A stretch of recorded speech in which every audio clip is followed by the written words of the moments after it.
Good morning, dear students. As you all know, that today is your GK class. I'm taking your extra class.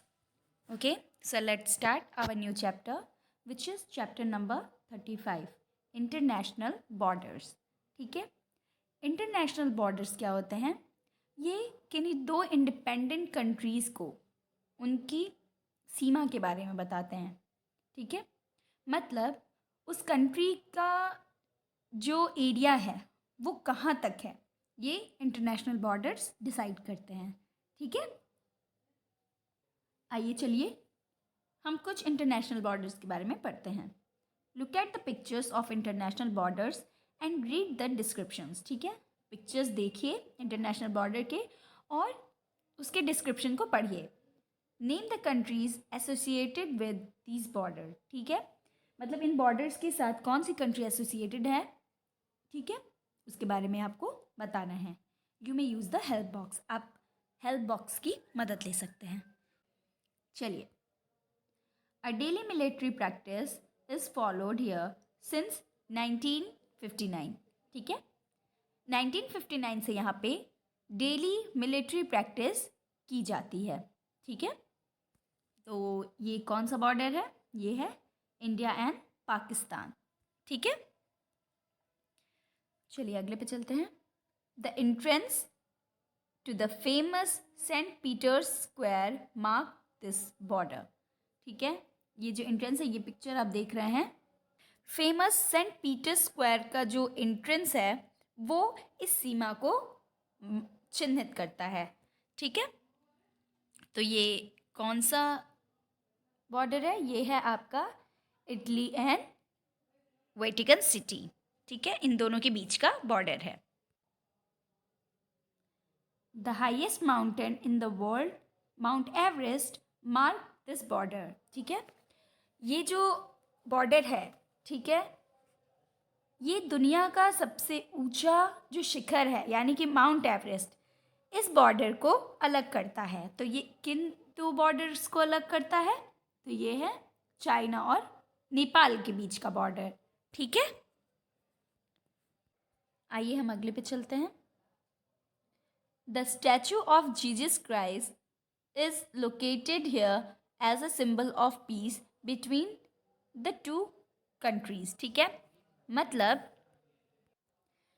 दोनों देशों के बीच शांति के प्रतीक के रूप में यहाँ पर ईसा मसीह की एक स्टैचू रखी गई है. ठीक है, तो वो कौन सी दो कंट्रीज़ है? वो है तुम्हारी अर्जेंटीना और चिली.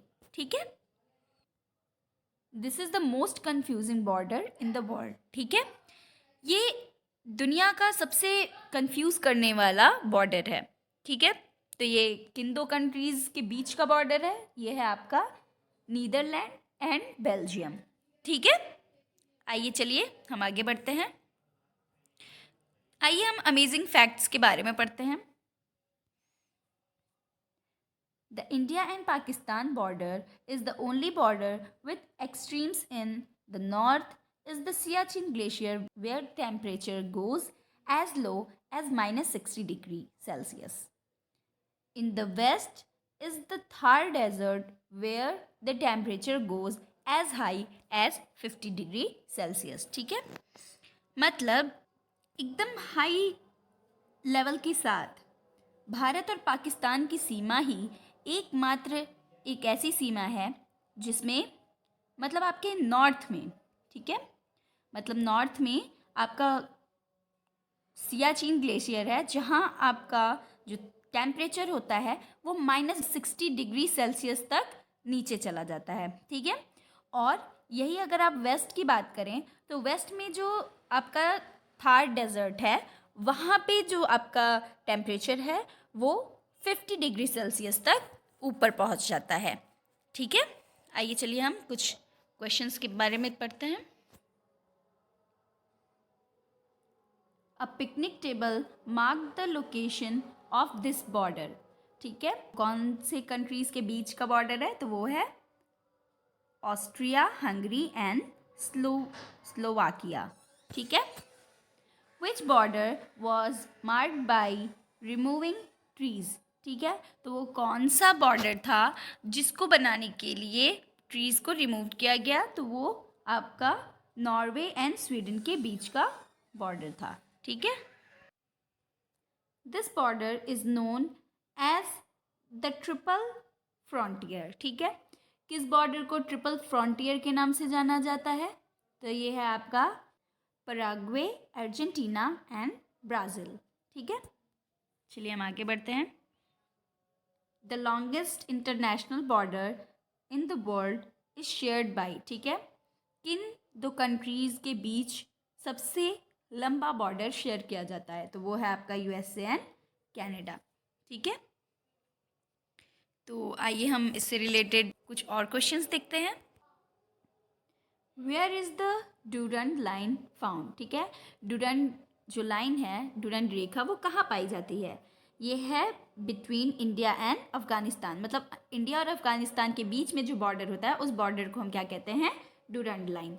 ठीक है, फिर आते हैं where is the LAC found? ठीक है, जो LAC है वो किसके बीच पाई जाती है? वो है आपका इंडिया और चाइना के बीच में। ठीक है, फिर आता है full form of LAC and LOC। तो LAC का फुल फॉर्म है लाइन ऑफ एक्चुअल कंट्रोल। ठीक है, जो आपका इंडिया और चाइना के बीच पाया जाता है। और फिर आता है LOC, ये है लाइन ऑफ कंट्रोल। ठीक है, ये आपका इंडिया और पाकिस्तान के बीच पाया जाता है। Okay, which country share the longest boundary with India? ठीक है, इंडिया के साथ सबसे ज़्यादा सीमा शेयर करने वाला कौन सा कंट्री है? तो वो है बांग्लादेश। ठीक है, बांग्लादेश तीनों तरफ से आपका इंडिया के बॉर्डर से घिरा हुआ है। With how many countries does India shares its border? ठीक है, मतलब कितनी कंट्रीज के साथ इंडिया अपने बॉर्डर को शेयर करता है? तो वो है 7 कंट्रीज। कौन कौन से?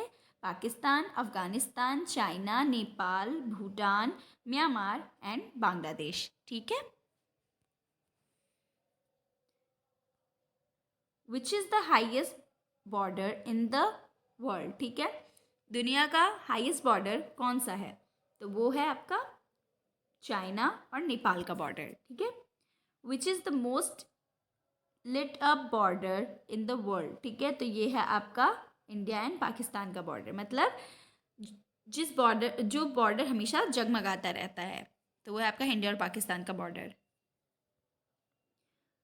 विच is the most guarded border in the world? ठीक है, तो ये आपका कौन सा बॉर्डर है? The Korean demilitarised zone between North and South Korea. ठीक है, सबसे ज़्यादा इन दो कंट्रीज़ के बीच के बॉर्डर को गार्ड किया जाता है। फिर आपका आता है name the point where 4 countries meet at a single point. ठीक है, तो वो आपका कौन सा जगह है? वो है आपका क्वाड्री पॉइंट। ठीक है, फिर आता है which is the only road crossing from India into Pakistan? ठीक है, तो इंडिया और पाकिस्तान के बीच कौन सा रोड क्रॉसिंग है? तो ये है आपका वाघा।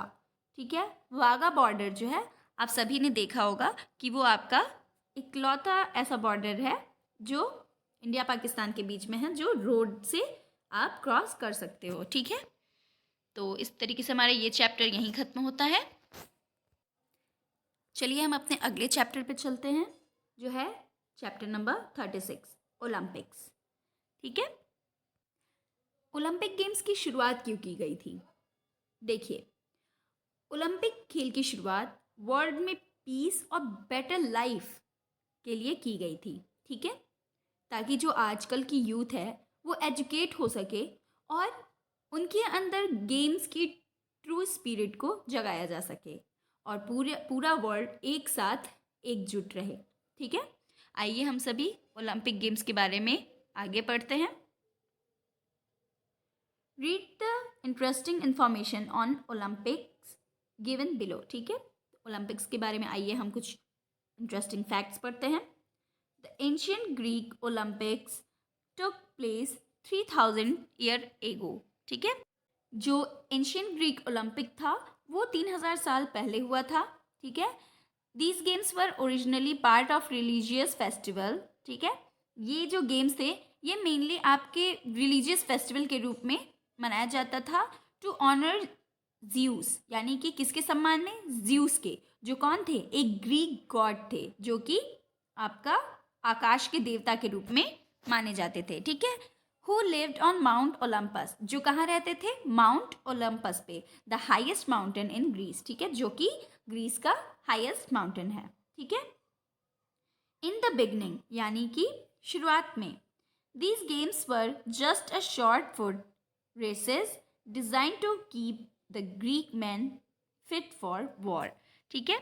मतलब शुरुआत में ये खेल सिर्फ जो ग्रीक जो मैन हुआ करते थे उनको वॉर के लिए फिट रखने के लिए डिज़ाइन की गई थी, ठीक है। These games were held for over 1000 years before being banned, ठीक है। मतलब इन खेलों को बैन करने से पहले ये 1000 से ज़्यादा वर्षों तक आयोजित किया गया था, ठीक है। मतलब ये जब गेम्स बैन हुए थे उसके पहले ये 1000 वर्षों तक हो गया था, मतलब गेम्स खेले जा चुके थे, ठीक है। चलिए आगे बढ़ते हैं। इन 1869, मतलब कि 1869 में a French educator and historian Pierre de Coubertin started the games once again, ठीक है। यानी कि 1896 में एक फ्रांसीसी एजुकेटर और हिस्टोरियन पियरे डी कुबर्टिन ने एक बार फिर इन खेलों की शुरुआत की, ठीक है। He felt that the countries of the world would have more opportunities for peace and friendship when they gathered together to play the games, ठीक है। उन्होंने ये महसूस किया कि दुनिया के देशों के पास शांति और मित्रता के अधिक अवसर होंगे जब वे एक साथ खेल खेलने के लिए इकट्ठे होंगे, ठीक है। The first Olympic Games were held in 1896 in Athens. जो पहला ओलंपिक गेम था, ठीक है, वो आपका 1896 में एथेंस में आयोजित किया गया था, ठीक है। The 5 color interlocking rings that are used to represent the Olympic Games today were designed by him, ठीक है।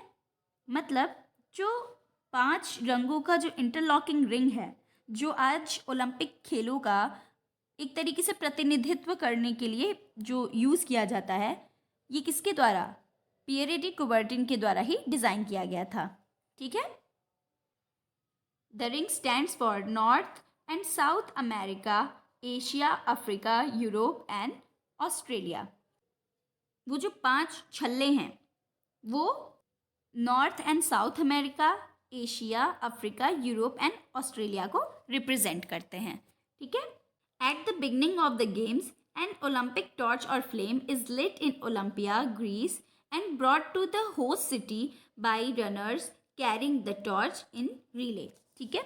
जब गेम्स की शुरुआत की जाती है तो ग्रीस के ओलंपिया शहर से वो एक मशाल या लौ जलाई जाती है जो कि मेज़बान शहर में लाया जाता है, किसके द्वारा, तो जो वहाँ के रनर्स होते हैं, ठीक है, वो रिले रेस आप सभी जानते हैं, उसमें कई पार्टनर्स होते हैं, ठीक है। तो उस फॉर्म में मेज़बान कंट्री में लाया जाता है, ठीक है। The motto of the Olympic games is in Latin, यानी कि जो ओलंपिक खेलों का जो एक तरीके से आप कह लीजिए आदर्श वाक्य है वो लैटिन भाषा में सीटियस, एल्टियस एंड फोर्टियस, यानी कि it means swifter, higher and stronger, ठीक है। मतलब इसका हिंदी में अगर अर्थ हम बोले तो तेज, उच्चतर और मजबूत, ठीक है, ये मीनिंग उसका निकलता है। Today the Olympic games is the largest sporting game event in the world held after every 4 years, ठीक है। अगर हम आज की बात करें तो आज ओलंपिक खेल दुनिया में हर 4 साल बाद आयोजित होने वाला सबसे बड़ा खेल आयोजन है, ठीक है। People from all over the world participated in the games. They compete to win the gold, bronze and silver medals. ठीक है, दुनिया भर से लोग ओलंपिक गेम में पार्टिसिपेट करते हैं और वे आपका गोल्ड, ब्रॉन्ज और सिल्वर मेडल के लिए compete करते हैं. ठीक है, ओके, कुछ इंटरेस्टिंग फैक्ट पढ़ते हैं. The last time cricket was included in the Olympics was in 1900. ठीक है, यानी कि क्रिकेट को कब ओलंपिक्स में लास्ट टाइम इंक्लूड किया गया था, तो आपका 1900 में किया गया था.